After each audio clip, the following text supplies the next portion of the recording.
All right, I'm gonna call the meeting to order at, looks like, 4 o'clock, July 20th. Anyway, item 1 on the agenda is, discussion of potential action regarding the approval of the minutes of June 15th. Any omissions, subtractions?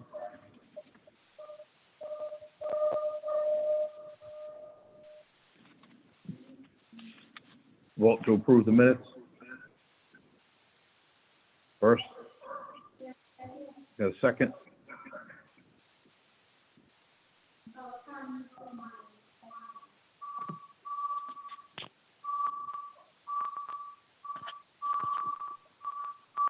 What is that sound in the background? Can you hear me? I can hear you. I think they're Can in you the hear me? same room and it's Yeah. creating a I can hear you. reverb. All right. Okay, so Tommy seconded. Yes. All right, all in favor? Aye. Aye. You. Aye.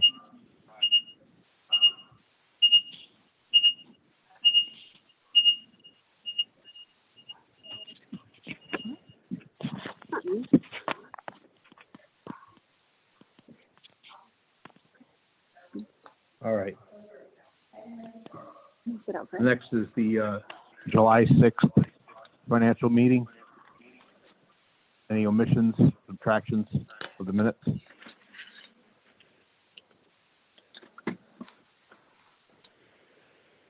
Vote to approve the minutes. Second. Second. Sandra, second.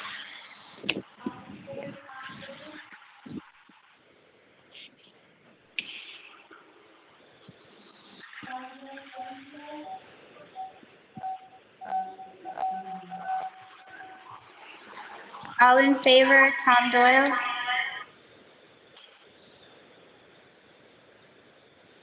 Abstain. I wasn't there. I wasn't at the meeting. Right there, thank you. Can you hear me? Yep, Aye. and Pete. I wasn't there either. Oh. That's nice. We had one affirmative, so the abstentions go with the majority. All right.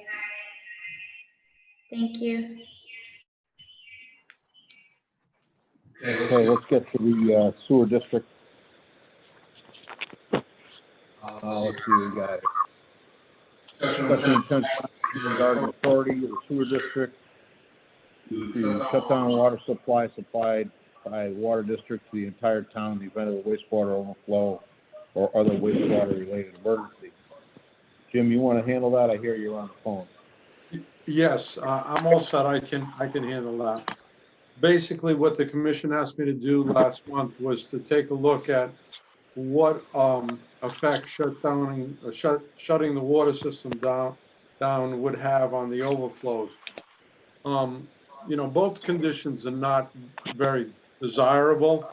Whether we shut down the water or we have an overflow, both impact the community. What we want to do is try to minimize what that impact is. This reaction is based upon what occurred about 9 years ago. At that time, the staff failed to receive and act on an alarm at the at Ocean Avenue pump station. These conditions have been corrected since that time. Communications between each of the stations have been upgraded. The stations are now equipped with a portable generator in the event that we have a failure, a power failure.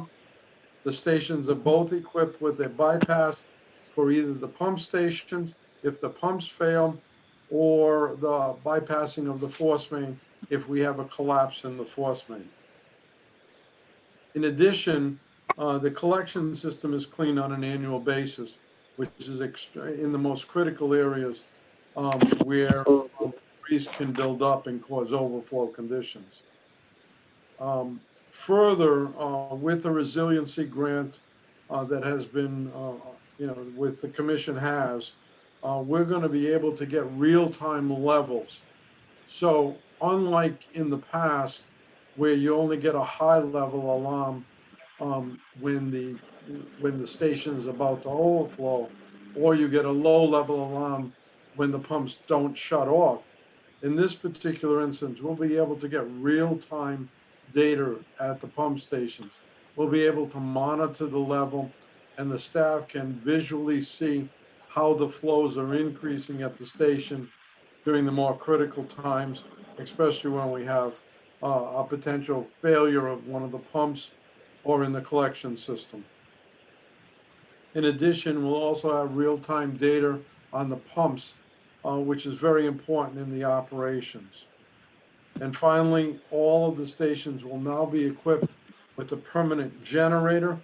All the electrical and the generator will be above the 100-year flood elevation. So the flood conditions, which presently potentially can exist at these stations, would be avoided.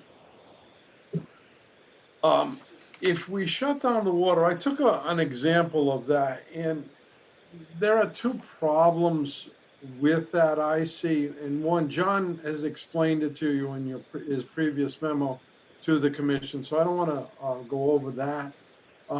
But depending on where a shutdown occurs, we're still going to get a reasonable amount of flow to the pump station. I only worked on one example.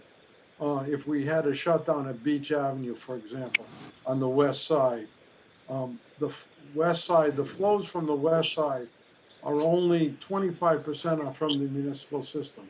All the rest are from the marinas, the hotels, which have their own private water system. So, and that compounded with the boil water order, with the shutdown of water, we'd like to avoid that at all possible costs. To me, the key action in all of this is the maintenance of the pump station and the maintenance of the collection system. These two elements will avoid any problems that we've had in the past. Now, there's nothing foolproof. There's always a potential for overflow conditions. But if we maintain the collection system that is now being done, cleaning the lines where the grease builds up, and we maintain the pumps on a regular basis, then we'll be able to control any overflows that may happen in an event of a failure. The staff has to develop, and I know they have it, a standard operating procedure. So if we have an overflow, the staff knows what to do. They don't have to regroup, get direction. They immediately know what to do. Have chlorine available, have hay bales available, and have the chlorine tablets to be put into the drainage system. This would all prevent the impact that we saw on the previous overflow by having the biological or the sewage entering the station, the wetlands without having it chlorinated. I also recommend, and I know Dylan has been doing this with the staff, is to have mock simulations of a station failure. The readiness of the staff is very important. The faster we can respond to an overflow, that we know an overflow is going to occur, it's important that we react immediately. Now, moving forward, there are two potential addition modifications which the commission may consider to also avoid, I always call it, and Dylan and John always make fun of me, but this is like having belt suspenders, and now we'll have a little guy holding up our pants, where you can put in an overflow at Ocean Avenue 1. The size can be determined at a later date, but this would allow more time for the staff to react if something occurred within the system. And that's only if it occurred at the pump station. Also, we would look at monitoring the manholes upstream of the pump station. What this will do is it kind of gives you an indication. If we see the manholes, the elevation, sewage in the manholes start to elevate, we know we have a problem, and so we can be more reactive to the situation as opposed to after the overflow occurs This will be even prior to the alarm at the pump station. So right now, I would think that the water and sewer department should work jointly on any overflow conditions. And it is critical for the residents, that we know that the municipal system and the coastal wetlands are not impacted as a result of any sewer overflow. So basically, I think what, Peter and I had discussed this earlier, I think what the staff is doing now and what is being proposed in the future for additional monitoring of the stations will go a long way to avoid any overflow conditions. I would not recommend at this time that the water be shut down because of the potential of the Department of Health's requirements. However, in the fact that, one other thing I forgot to mention is that if we shut the water system down, we lose fire protection in the town or that section of the town. So those are all critical things that we have to weigh as we move forward in this.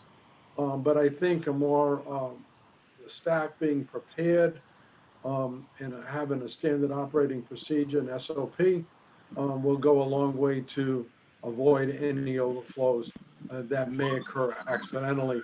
Remember, it's been 9 years, and I don't want to jinx it, but it's been 9 years since we've had any problems within the system.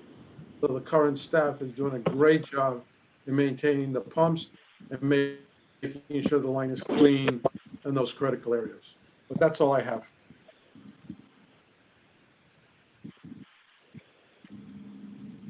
So I have a question.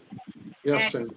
when you say that we will have the potential, like, to monitor this, and we will see the alarms, and we will see what's going on and at what pump station, we don't have that ability now? Is that what we're working toward? No, what we have now is we have what we call a high level alarm and then a high level alarm. The high level alarm says, it's like, my second pump hasn't come on yet, and I don't, the wet well is rising faster than the pumps can handle it. So there is an alarm that the staff will get when that happens, and that's prior to an overflow. So we have two levels. The first level is my second pump hasn't come on to control the flow, and it's rising in the wet well faster than I can handle it to pump it out. The high level is a second alarm in the event that nobody responds to the first alarm. And we have another alarm, which is a flow if both alarms fail.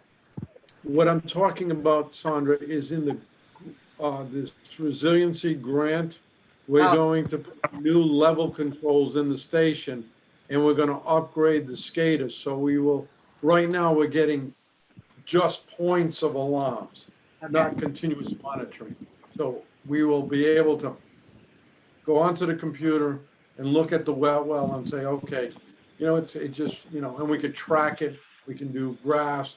We know time of day and where it peaks. So we can have a better handle on the process. Okay. I'd like to make a comment. So I got talking to Dylan, and then I spoke to Jim and about this, and we talked at length. And before I spoke to Jim, I talked to Dylan, and we sort of took a look at OA1, which is, in my opinion, our most vulnerable spot, strictly because of the time that it would take to fill up that wet well, which in a busy period of time might be as little as 30 minutes, might even be less than that, might be more than that. But I think that's a pretty vulnerable spot, other than Champlain's, which there's really not much we can do about at Champlain's. But at OA1, for sure, it's very small period of time. I'm not even sure on a good day that we could get things hooked up if all machines were going according in perfect harmony. So that's why I looked at it and I said, well, if we had a bigger wet well, it would buy us some more time there and certainly enable us to act properly, keep an overflow from happening, and with the extra electronics to guide us and help us, that I think that we can. That's our most vulnerable spot, if you're asking me. Also, manhole covers. I've also talked to Dylan about it, and we're thinking about putting in some, what do they call those things? Water bugs. Water bugs, battery operated, and put them in the selected manhole covers. And they can be radio controlled, battery operated. They're not that expensive, and especially in the vulnerable, low-lying areas, we're going to add like a fourth level, in my opinion. Let's call it a fourth level of safety, because we could get a blockage in the manhole covers. I just don't want to see an overflow. I was there 9 years ago. However it was handled, we cannot undo what was done. But the issue is, we had plenty of time there, because that wet well doesn't fill up even on the 4th of July, probably for 6 hours or more. And so we've got plenty of capacity there. It's the one at OA1 that's of concern, as well as the low-lying manhole cover. So I think going forward, I'd like to think that we will implement these things depending, we're looking at costs and so forth and so on, and exactly what we would do and how. I talked to Jim about what it would take to, tie down the tank that it would be to put in the ground, so forth and so on. And I'm satisfied. I know I'm the instigator, I guess, if you will, of the whole conversation, but I think I'm pretty satisfied with where we are and the thought process and so forth and so on. And I think that I think we'll over the next let's call it, we'll have to see how long it takes in light of where we are now. But in the next year or so, we'll be able to, certainly we can do the water bugs, and sooner than later the tank. We'll just have to see what that's going to take, and we'll get that sorted out. But I'm pleased with the work that Dylan's done and Jim's help, so forth and so on. That's all I have to say.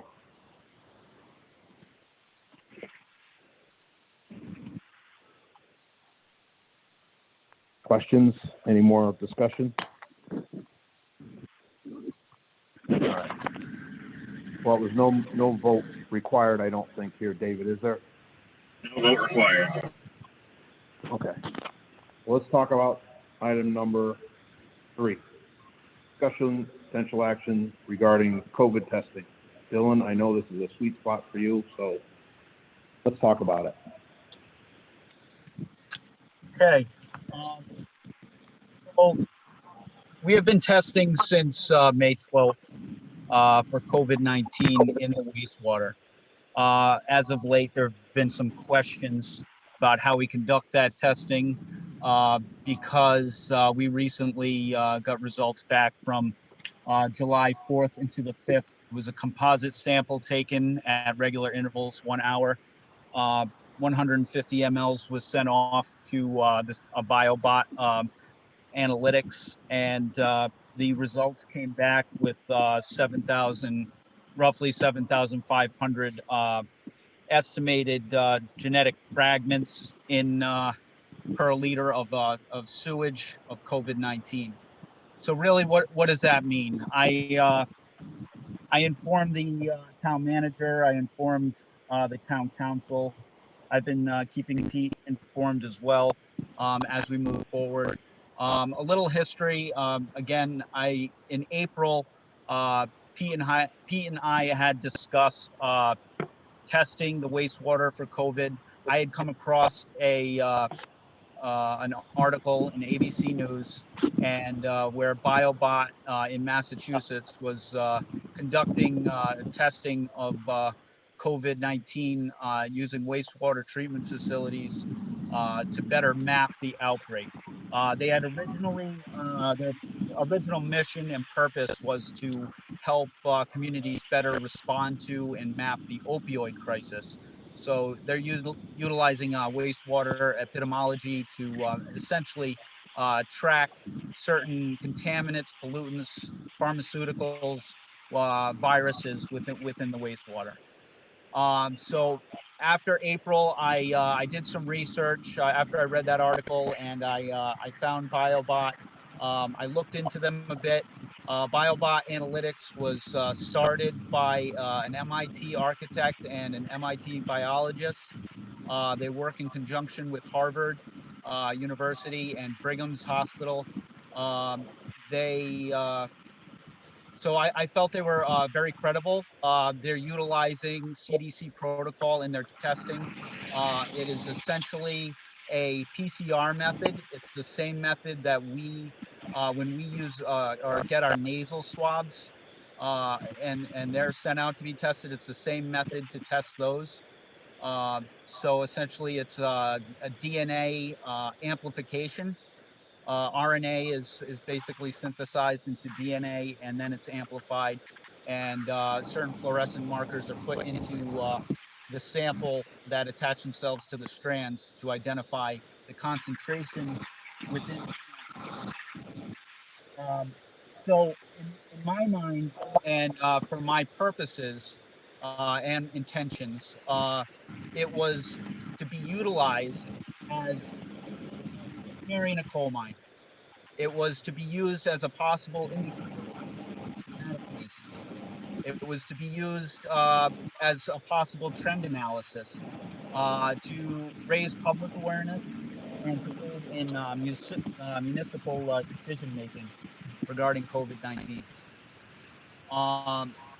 The recent results came out at about 7,000 genetic fragments per liter of sewage. Roughly, that would equate to about seven parts per milliliter. Reversing that, you'd have about multiplying that and looking at our total for the day. We roughly treated in converting 244,000 gallons into liters, over 900,000 liters, and that would, I guess, equate to about 6 billion parts of genetic fragments estimated within our sewage. Now, the difficulty in quantifying how many people have COVID on the island is it's a relationship between, in my opinion, precision and accuracy. I do not believe we can precisely state how many people are infected with COVID-19 by analysis of the wastewater. I will say this, 6 billion parts is significant. It is high. It is estimated anywhere between 100 million to 1 billion viruses are shed each day per infected person. And that's peer-reviewed articles. So it is significant. It is a significant concentration. We should not dismiss it. That being said, I do not believe we can precisely state exactly how many people are infected because of the variancy or the variable of viral shedding.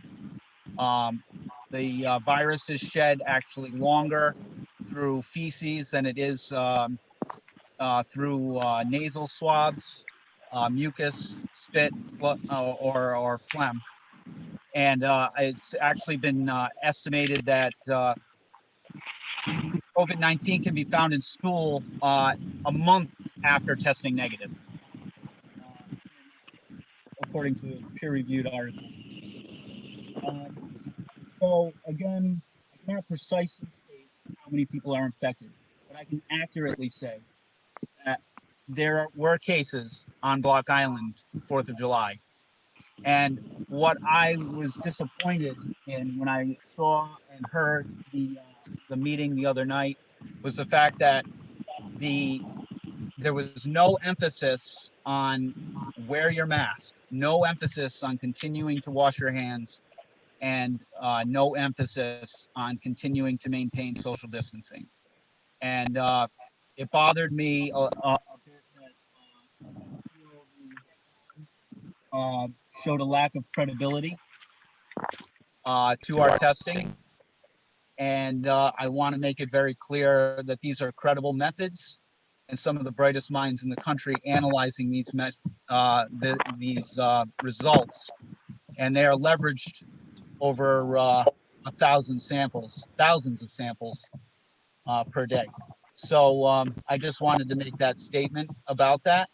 I'm going to continue monitoring the wastewater for COVID-19. I would like to request more frequent monitoring. That would require me to access the contingency, in which case it would increase frequency to weekly. If we come up with another positive case, I think this will be beneficial for many reasons. It'll give us a better idea, again, of perhaps asymptomatic cases or just a trend, and as far as who's coming to the island and who may be infected. But also, again, to support and emphasize that we need to maintain the guidelines that have been put to us, and that is to wash our hands and maintain social distancing and continue to wear our masks. So that's all I have.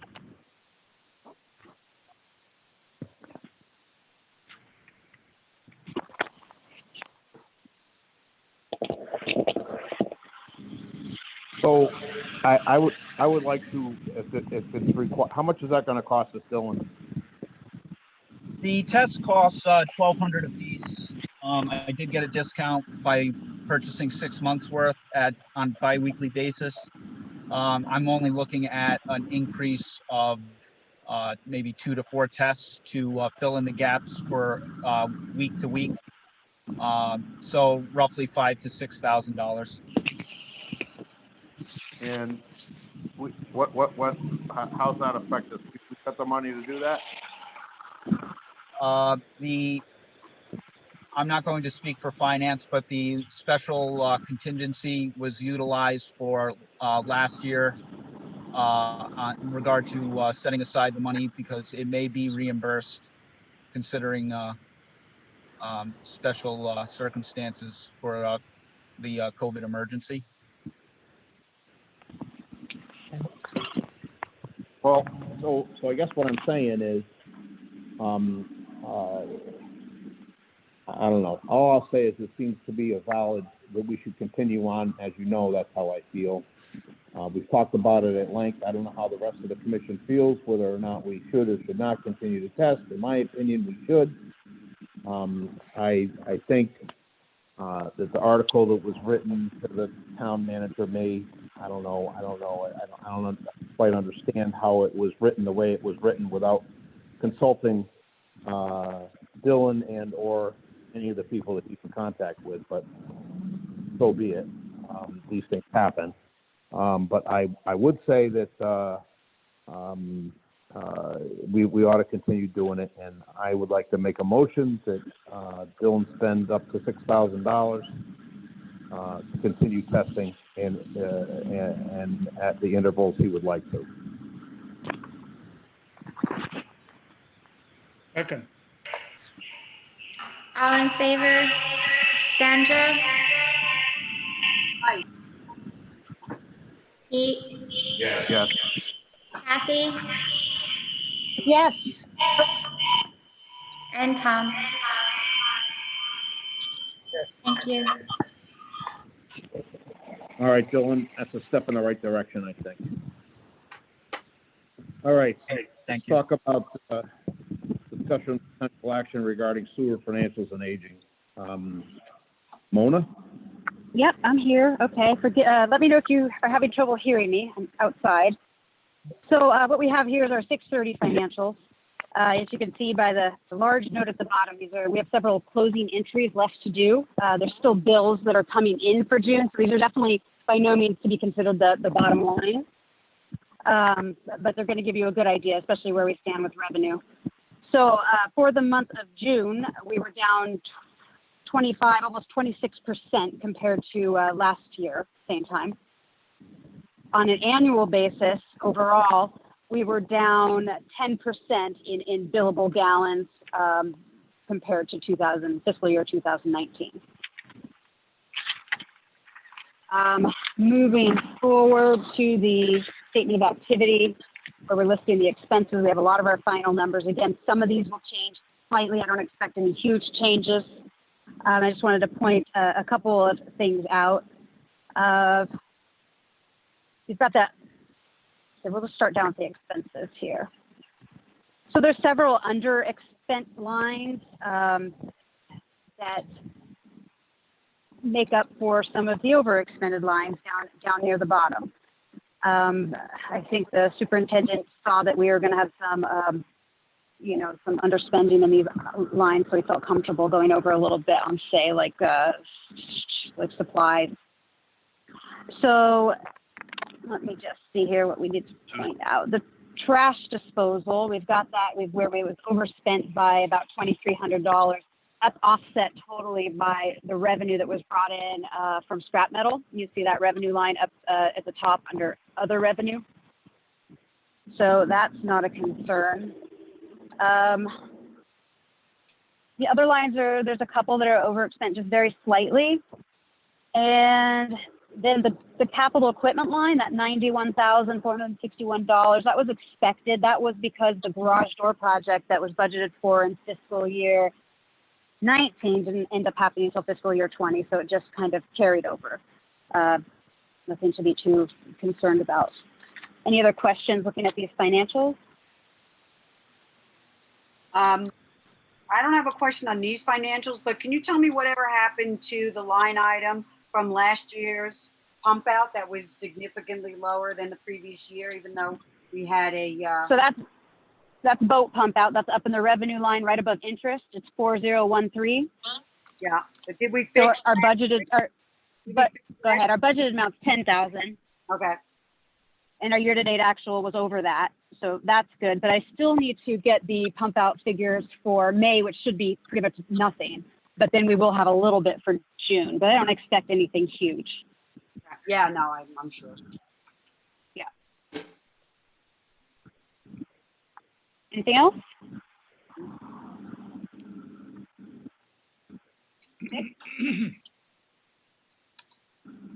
Just let the Right. record reflect that Pete left the meeting. He had to go. For those that are on the phone, they can't see otherwise. So. Okay. All right, that's all I have unless there's any other questions.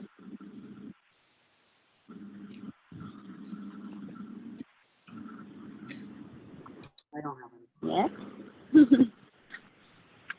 Kathy, did you want to take over as chair?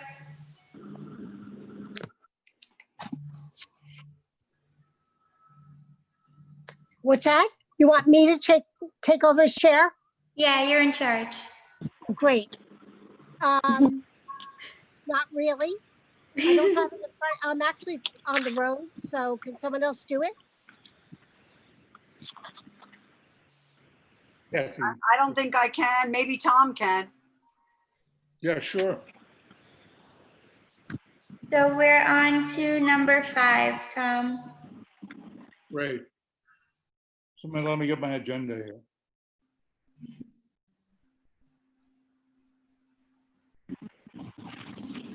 Okay, the next thing is the sewer operations report.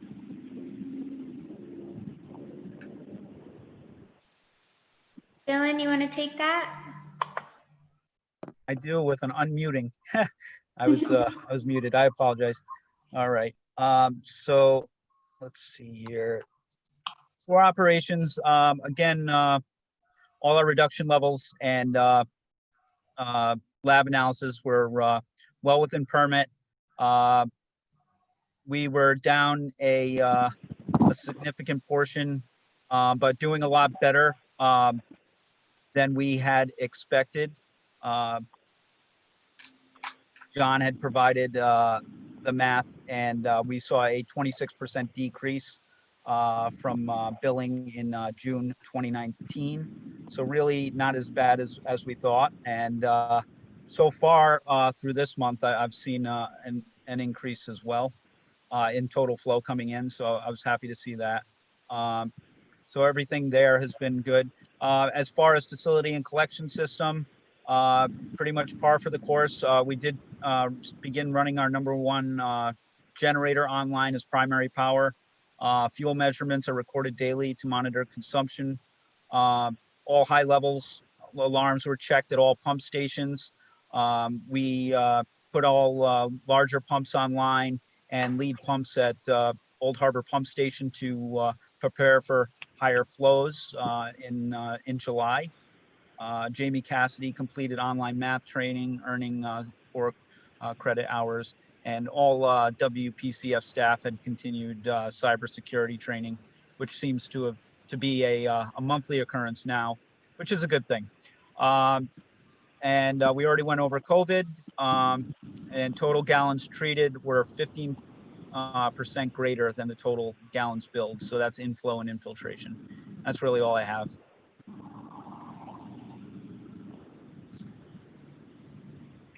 Okay, any questions? All right, hearing none. We'll move on to the Water District. Okay, we're on the High Street project. I think that's you, John, right? Yep, I'll take this. So the town financial meeting is set for Monday, July 27th, 7 o'clock at the Black Island School. The Water District will be asking the taxpayers for 25% of the loan portion of that project, which is about $330,000. That question will be on the warrant that night. From what I understand, it'll be broadband first, the regular financial meeting, water will go after that, and then there's a roads question following that. I'd just like to stress the importance, if the commission, got this on the council's agenda, I hope that that you'll be able to attend that meeting and support the Water District in getting that $330,000 or 25% of that. It's also very important that we get the total amount of the bonding authority anyway. There's not really a choice on that. We are committed to this project. We're committed with USDA. That is being funded by the ratepayers, not the taxpayers, depending on whether they want to participate in 25%. So it is important that you come to this meeting and be a yes vote to back up what we've been wanting, which is the participation, because we feel as though this is the main trunk line. It's a direct replacement of an aging piece of infrastructure, and it serves the entire downtown area. And a failure of that pipe, or the impending failure of that pipe, would result in the shutdown of almost the entire distribution system. That is why we went for this. The Water District has not done this in the past, but we felt as though this was important just because of the nature of the project. Also, I'd just like to put in, I guess this is my PSA. Like I said, broadband is also on the agenda. And I just want to put in that I believe, and I think Dylan will say the same thing, that this will greatly have a positive impact on the operations for water. And I think I can speak for Dylan for sewer. Immediately to our operations, and also in the future as we continue to build out, let's say the water ends up getting SCADA like the sewer in the future. Dylan with his resiliency upgrades, all those things can be tied into a faster network that is more reliable. I consistently have problems during the summer logging into our plant to see what's going on, for instance. So I just want to give my PSA on that. Please come to that as well, and please vote yes. I feel like it's very important, probably for the island, but for the water and sewer operations as well. I agree. Okay, so a week from tonight at 7 o'clock in the gym, at the school. At the school, yes. I believe you go around the other side. There's some overflow. I think they're still working out the details. But I hope there's a fair enough turnout for that. And obviously, the way it's going to go, I bet, is some people slough off after broadband, and who knows who will be left for the water, depending on how long the meeting goes. So hopefully we'll get a positive vote on that 25% question. Hopefully, yes. Yeah. Amen.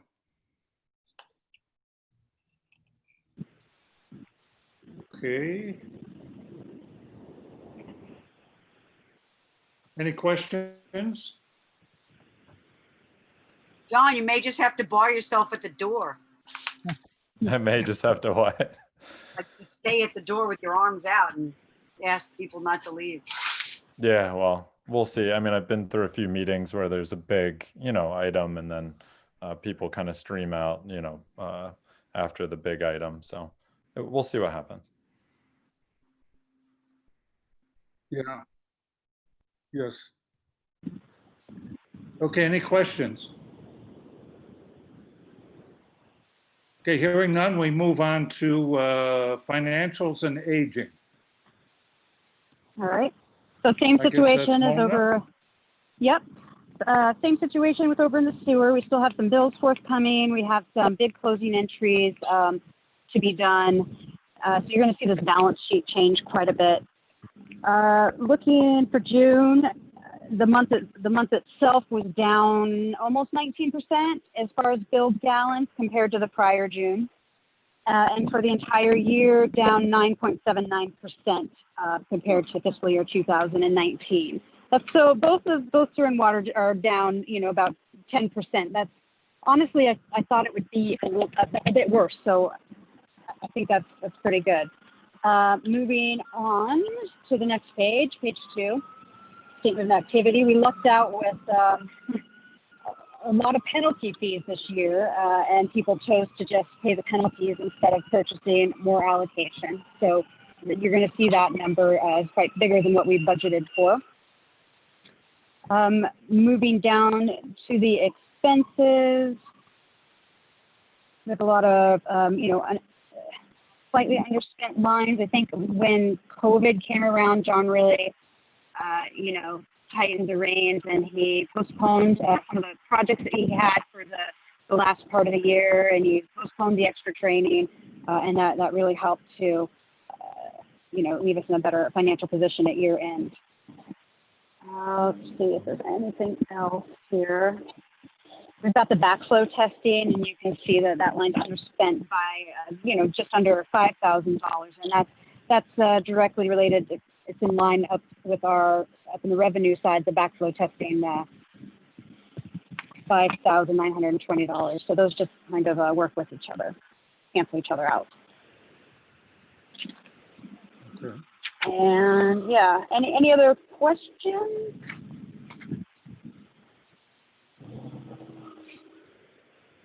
No questions? Okay. All right. Water operations. Sure. Like Mona said, we were down 19% in June, which I think was better than what anyone expected when we were talking in April. If you want to look at the last page too, I keep this updated daily. My graph versus our projection, and this was updated this morning. I sent it over to Susie. So this weekend, was bigger than this year's 4th of July. So, I think as of right now, you can see in that graph that we're in pretty good shape, unless we're leaking, 100,000 gallons a day, which we're not. So, we look like we're in good shape on that graph. I'm impressed by the fact that we're actually over some of the 7-day averages from the previous 2 years. But I think all of you have been around town enough to see that it's seems fairly busy. So on a revenue side, that's a good thing. Other than that, we kind of wrapped up seasonal meters. Sounds weird to say that in July, but everything was late. We fixed a 2-inch line on Sloan Drive. Still working with that customer to try to replace that line. Been working on that for a while. I might be close or not, but it's a consistent leaking line, and we're working with the account owner on that over a long period of time.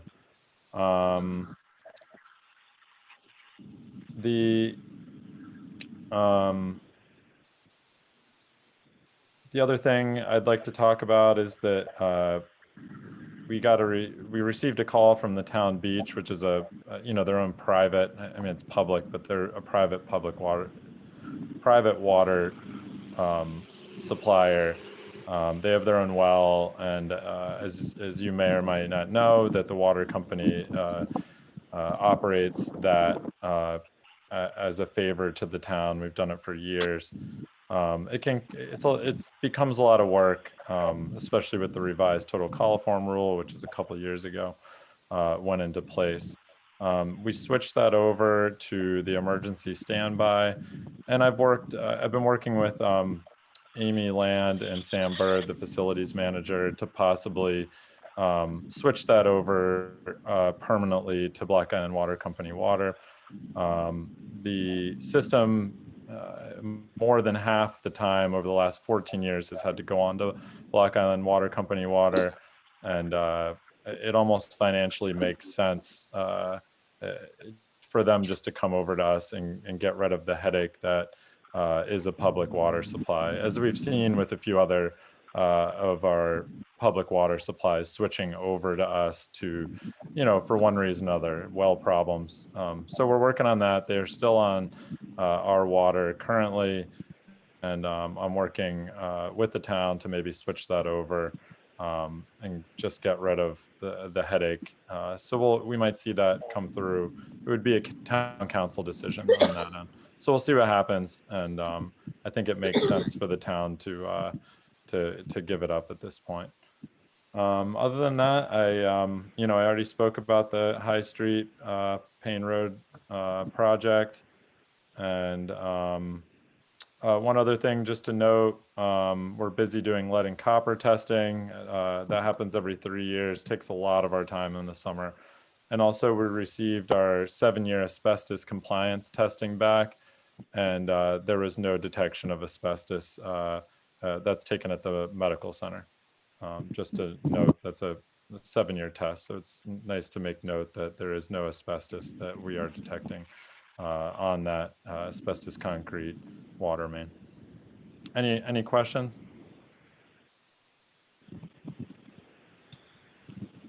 No questions? Okay. Are there any announcements? No announcements. No public comment because there's no public. So we can have a motion to adjourn. Second. All in All in favor? favor? Go ahead. Sue. Bye.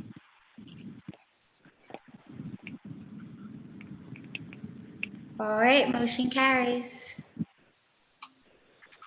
All right, bye, everybody. Stay safe. Stay well. Thanks, guys. Stay See you safe. later. care. Bye. Have a See you nice later. week. Yep. Take care.